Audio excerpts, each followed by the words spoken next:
tournez à gauche et puis tournez à droite.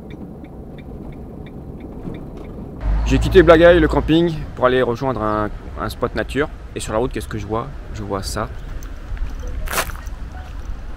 Donc un arrêt qui n'était pas prévu, puis je vais aller visiter ça. Par contre, je vais faire vite parce qu'il y a de l'orage. On entend le tonnerre, des nuages noirs qui commencent à arriver. Donc on va vite faire un tour rapide. Bon voilà, arrivé au sommet. C'est comme ça.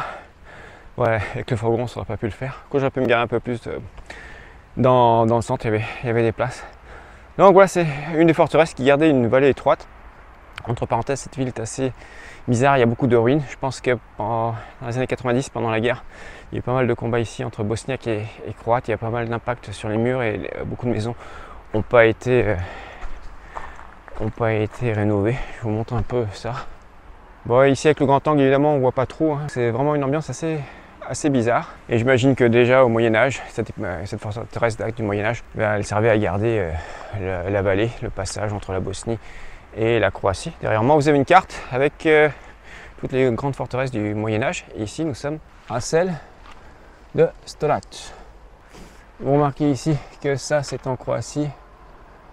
Et je pense que c'est Dubrovnik et que ça a bien été rayé. Je crois qu'ils n'aiment pas trop les Croates ici. Je pense que c'est les Croates qui ont dû détruire pas mal de choses. Et l'autre partie à faire aussi, Trebinje. En fait, je me dirige plutôt vers là. C'est une ville ancienne. Je pense que je vais peut-être m'arrêter si je suis sur la route, plus ou moins pour aller à Dubrovnik.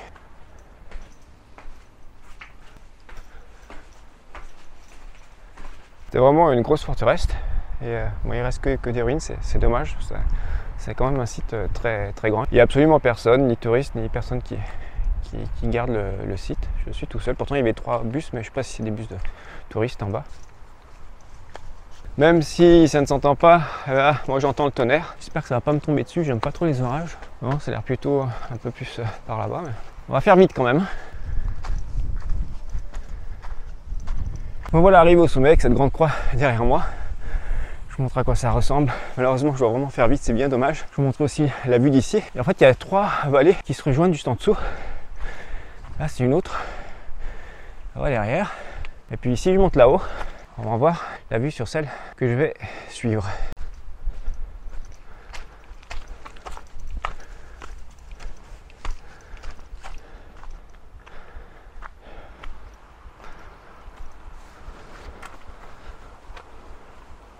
Vraiment, j'aime beaucoup cet endroit. Moi, je suis tout seul.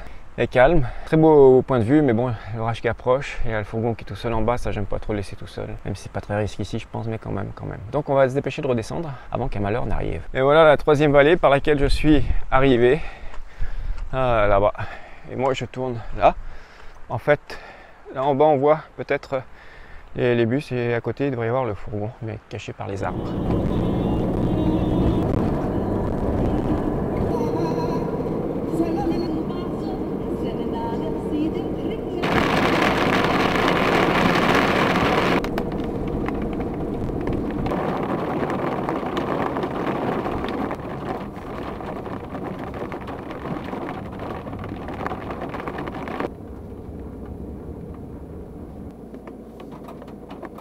Les amis, ça va pas du tout aujourd'hui. Il est 7h30, j'ai quasiment pas dormi. C'est pas le spot, ici c'est parfait, c'est tranquille. Je vais vous montrer ça tout de suite d'ailleurs, après je vous expliquerai. Derrière moi un grand plateau, on les entend peut-être pas avec mon micro, mais il y a des moutons.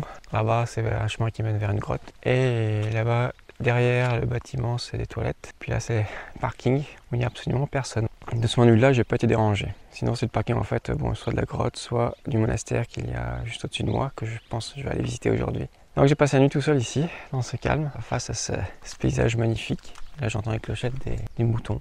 Alors pourquoi j'ai passé une si mauvaise nuit? Eh bien c'est parce que vers 9h, je commençais à rôter. Donc je me dis voilà, c'est reparti.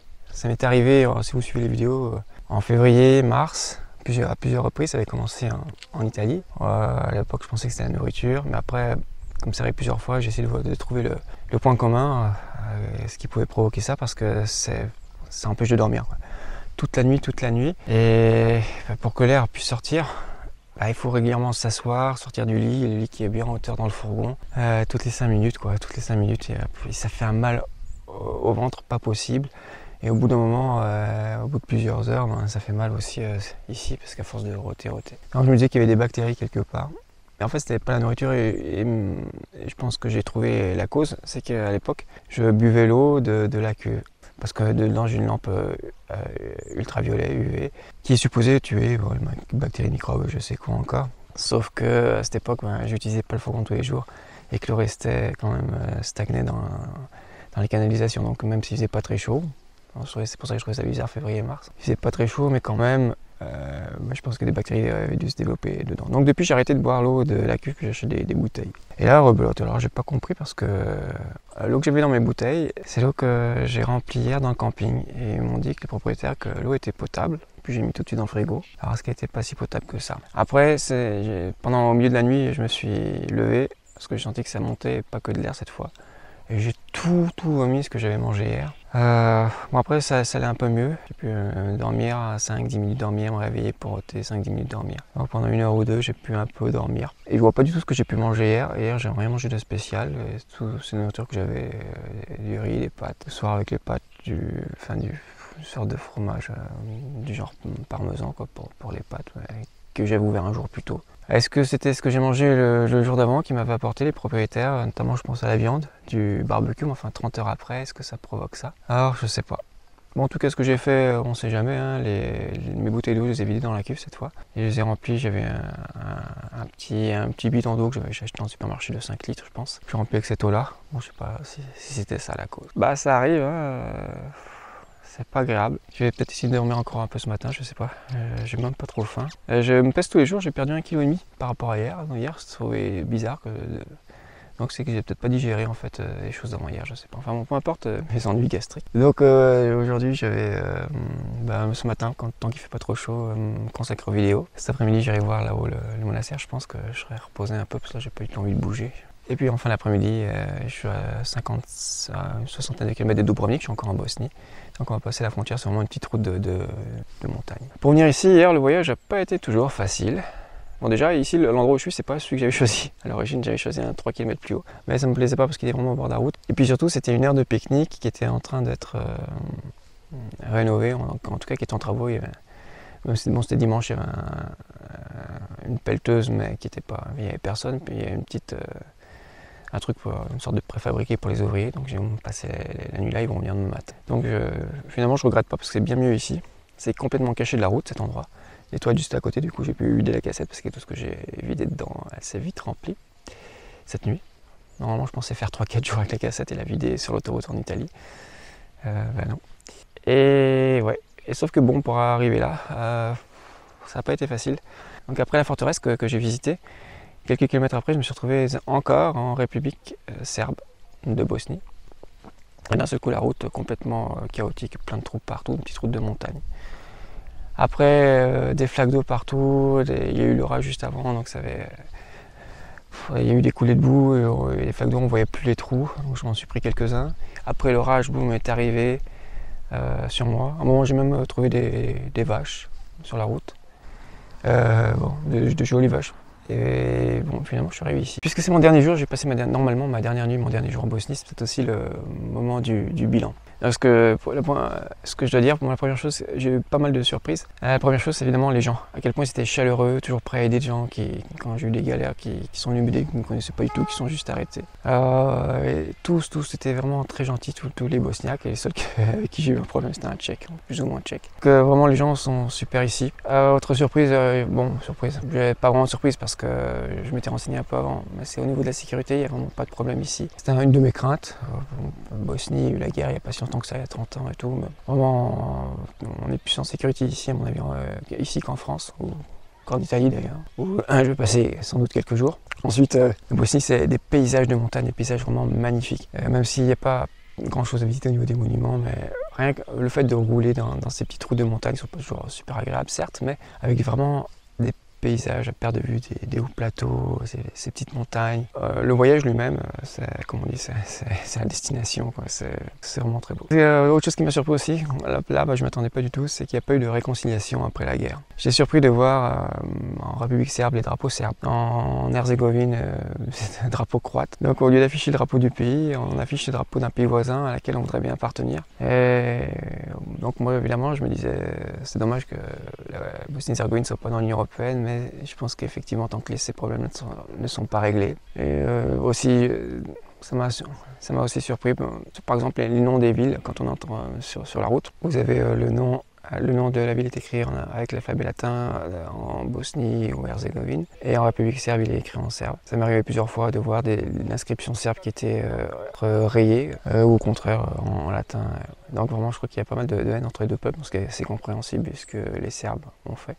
Aussi les Croates, je pense qu'ici dans la région c'est pas évident entre les Serbes et les Croates. Alors là où je suis, je pense que ce sont plutôt des Croates qui habitent ici. Quand j'ai traversé là, dernièrement, hier, la République serbe, tous les panneaux sur la route étaient écrits en premier en cyrillique, mais toutes les autres inscriptions, des artisans, des commerçants, tout est écrit en alphabet latin, donc j'imagine que c'est peuplé principalement de Bosniaques ou de Croates, même si le territoire c'est la République serbe. Donc ils n'ont pas résolu ce problème, pas de réconciliation nationale, on peut dire même pas nationale parce que il n'y a pas de nation. Il faut rappeler quand même qu'à part l'alphabet, la langue c'est la même, quoi. Le bosniaque et le croate c'est exactement la même chose. Il y a peut-être des petites différences au niveau dialectique, je sais pas, je suis pas spécialiste de ces langues. Ils parlent la même langue. Alors ce qui fait la différence, c'est encore une fois les religions. Voilà. C'est pour ça que moi les religions j'ai un peu de mal. Les Croates sont catholiques, les Serbes orthodoxes et les Bosniaques musulmans. Alors que ils n'ont pas l'air d'être extrémistes au niveau peut-être particulièrement religieux. J'ai jamais vu de prière dans la rue. Je pense pas qu'il y ait beaucoup de monde dans les mosquées. Mais ça suffit pour faire la différence. Donc voilà. J'adorais ce pays, peut-être que j'y reviendrai un jour, peut-être plus pour passer, peut-être des choses, j'ai pas tout vu encore, donc je ferai un passage, peut-être du côté, je suis pas trop allé à l'est, du côté de la Serbie. Vraiment on se sent bien ici, ça fait quelque chose de partir aujourd'hui. Voilà. Je vais malheureusement devoir laisser tomber le monastère parce que je suis vraiment trop fatigué, il va bientôt être 3 heures. Alors je vais me laver, tout ranger ici, puis on va faire route vers Dubrovnik. En plus, demain ça va être une très grosse journée parce que Dubrovnik c'est King's Landing je crois. Il y aura pas mal de choses à voir, donc on va faire comme ça, on va y aller tranquille. Je me sens vraiment pas de sortir avec la chaleur, je dois aller régulièrement me coucher, ça va pas le faire. Donc Dubrovnik, on va traverser la frontière, de retour dans l'Union Européenne.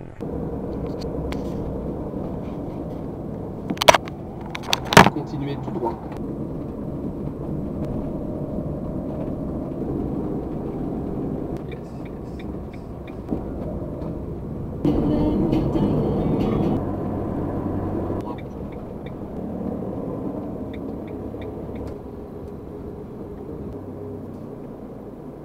Me voilà enfin arrivé à King's Landing.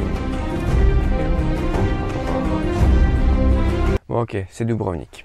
Bon, je suis sur un grand parking, le parking de l'hôpital, parce que c'est le moins cher ici. Le parking, le stationnement est très cher à Dubrovnik. Pour 24 heures, c'est 15 €, donc juste un parking. Et je rappelle qu'il était en Croatie interdit de dormir dans son véhicule en dehors des endroits prévus à cet effet. Donc je ne sais même pas si en fait on a le droit de dormir sur un parking. En tout cas, c'est dans Park Fortnite, il n'y a pas de problème. L'avantage si vous venez ici, c'est que moi je n'ai pas une Kuna. J'ai téléchargé une application, j'ai payé par carte. Ça marche pour 24 heures, 15 €. Alors la route a été, on va dire, très surprenante. Je ne m'attendais pas du tout, mais alors pas du tout à ça. D'ailleurs, je me suis même demandé si j'allais arriver. À peine parti du parking où j'étais, près du monastère, je me suis retrouvé sur une petite route étroite comme ça, avec un précipice sur des dizaines et des dizaines de mètres. Aucune glissière de sécurité, rien du tout. Bref, une seconde d'inattention et je basculais complètement. Tout ça sur une petite trentaine de kilomètres. Et je peux vous dire que j'ai eu chaud, j'en menais pas large. Alors évidemment, le paysage était très beau, ça, il n'y a pas de problème là-dessus. Mais ça n'a pas été facile. Alors après, quand je me suis retrouvé face à face avec un fourgon suivi de plusieurs voitures, j'ai dû reculer sur plusieurs centaines de mètres. Parce que régulièrement, il y a des petits endroits où on peut se décaler. Derrière moi, il y avait des motards, ils ont dû reculer à pied.